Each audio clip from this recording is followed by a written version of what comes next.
Hello दोस्तों, स्वागत है आपका मेरे यूट्यूब चैनल परीक्षा प्लान में। तो कैसे हैं आप लोग? आई होप अच्छे होंगे। तो जैसा कि आप लोगों को पता है कि ईवीएस के इंपॉर्टेंट क्वेश्चन की मैं प्रैक्टिस करवा रही हूँ। प्रैक्टिस का ये दूसरा वीडियो है। एक वीडियो इसके पहले आ चुका है। प्रत्येक वीडियो में मैं 30 प्रश्न लूंगी। कल के वीडियो में भी मैंने 30 प्रश्न लिए थे, आज की वीडियो में भी 30 प्रश्न ले रही हूँ।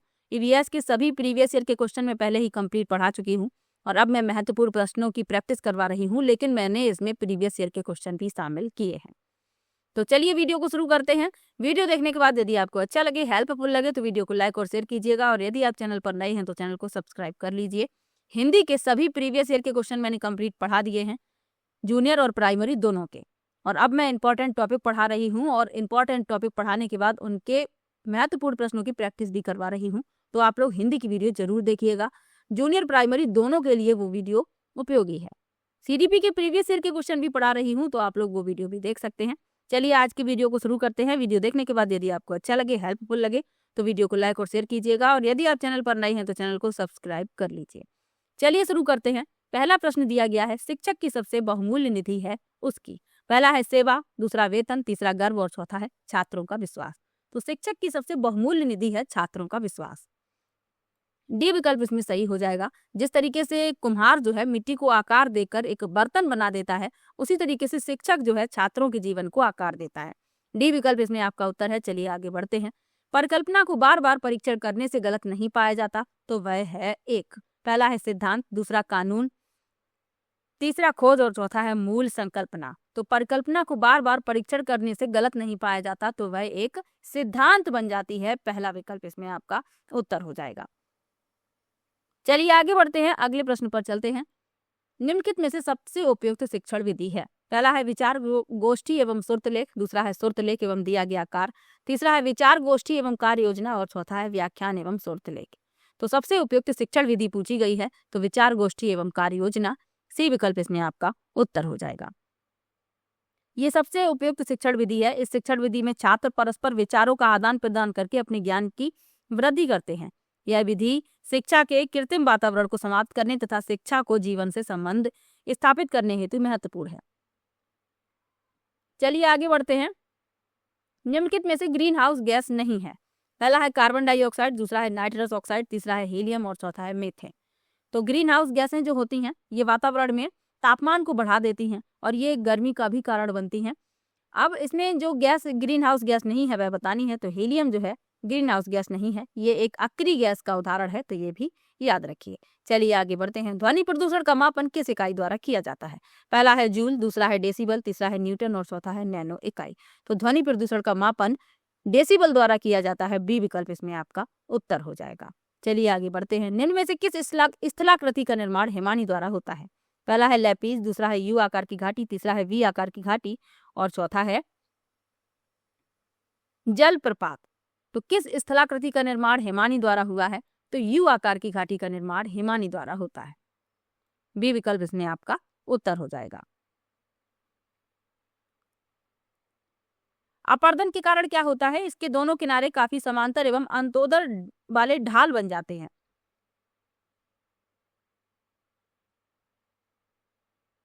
तो ये याद रखिए। चलिए आगे बढ़ते हैं। निम्न नदियों में से कौन सी नदी बंगाल की खाड़ी में गिरती है?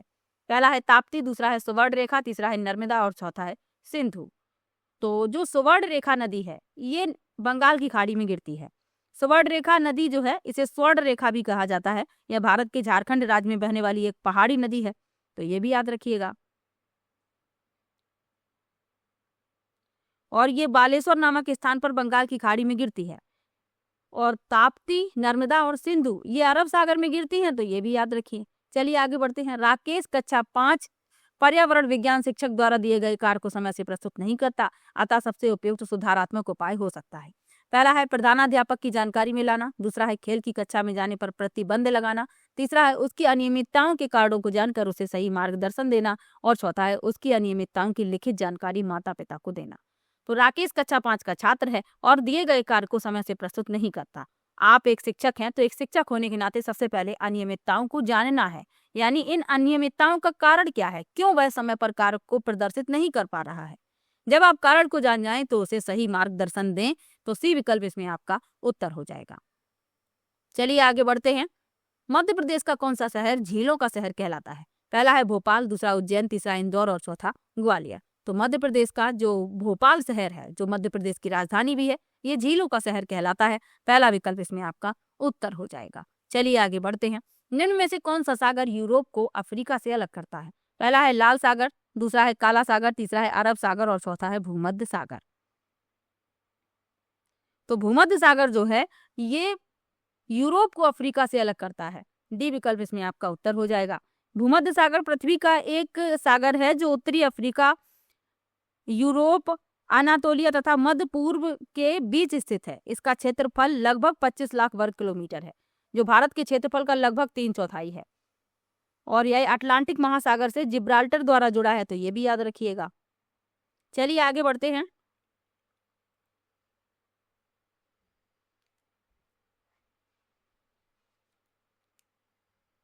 अगला प्रश्न दिया गया है, अंतरराष्ट्रीय ओजोन दिवस मनाया जाता है। पहला है 16 सितंबर, दूसरा है 7 दिसंबर, तीसरा है 30 मार्च और चौथा है 22 अप्रैल। तो अंतरराष्ट्रीय ओजोन दिवस 16 सितंबर को मनाया जाता है। पहला विकल्प इसमें आपका सही हो जाएगा। और ओजोन परत जो है समताप मंडल में पाई जाती है, तो ये भी याद रखिएगा। चलिए आगे बढ़ते हैं, अगले प्रश्न पर चलते हैं। किसी खाद्य श्रृंखला में शाकाहारी होते हैं। पहला है प्राथमिक उत्पाद, दूसरा है प्राथमिक उपभोक्ता, तीसरा है द्वितीयक उपभोक्ता और चौथा है अपघटनकर्ता। तो किसी खाद्य श्रृंखला में शाकाहारी पूछे गए हैं, तो प्राथमिक उपभोक्ता होते हैं। बी विकल्प इसमें आपका सही हो जाएगा। चलिए आगे बढ़ते हैं, अगले प्रश्न पर चलते हैं। पारिस्थितिक तंत्र के तत्वों के चक्र को क्या कहते हैं? रासायनिक चक्र, दूसरा है जैव भू रासायनिक चक्र, तीसरा है भूगर्भीय चक्र और चौथा है भू रासायनिक चक्र। तो पारिस्थितिक तंत्र के तत्वों के चक्र को क्या कहा जाता है? जैव भू रासायनिक चक्र।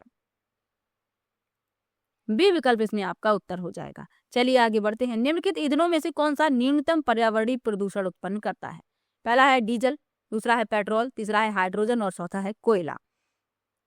तो हाइड्रोजन जो है न्यूनतम पर्यावरणीय प्रदूषण उत्पन्न करता है, जबकि डीजल, पेट्रोल और कोयला ये हानिकारक है पर्यावरण के लिए। तो इसमें जो आपका उत्तर होगा वह सी विकल्प होगा, हाइड्रोजन। चलिए आगे बढ़ते हैं। संकटग्रस्त जंतु दैत्याकार पांडा पाया जाता है। पहला है ऑस्ट्रेलिया में, दूसरा है भारत में, तीसरा है चीन में और चौथा है ब्राजील में।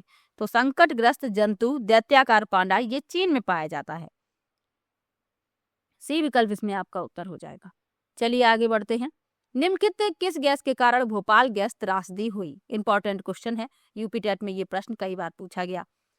पहला है क्लोरोफ्लोरोकार्बन, दूसरा है कार्बन डाइऑक्साइड, तीसरा है नाइट्रस ऑक्साइड और चौथा है मिथाइल आइसोसाइनेट।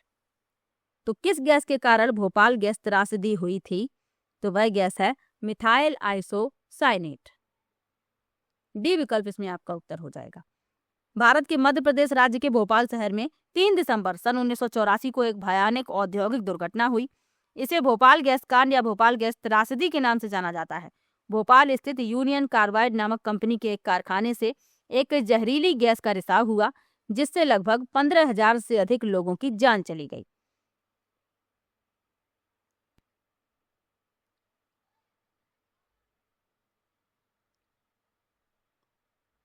तो ये आपको याद रखना है। चलिए आगे बढ़ते हैं।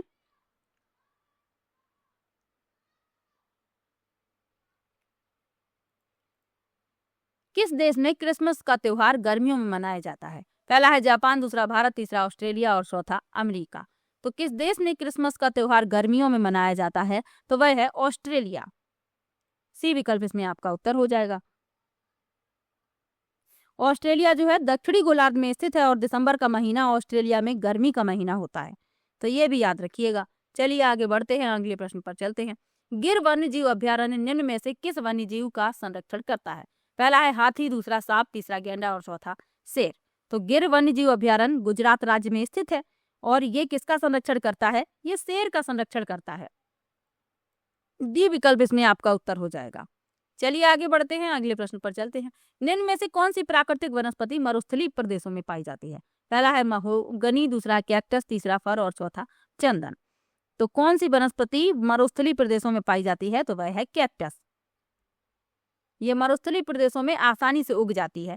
बी विकल्प इसमें आपका उत्तर हो जाएगा। चलिए आगे बढ़ते हैं। ग्रीन मफलर संबंधित है, पहला है मृदा प्रदूषण से, दूसरा है वायु प्रदूषण से, तीसरा है ध्वनि प्रदूषण से और चौथा है जल प्रदूषण से। तो ग्रीन मफलर किससे संबंधित है? ध्वनि प्रदूषण से संबंधित है। सी विकल्प इसमें आपका उत्तर हो जाएगा।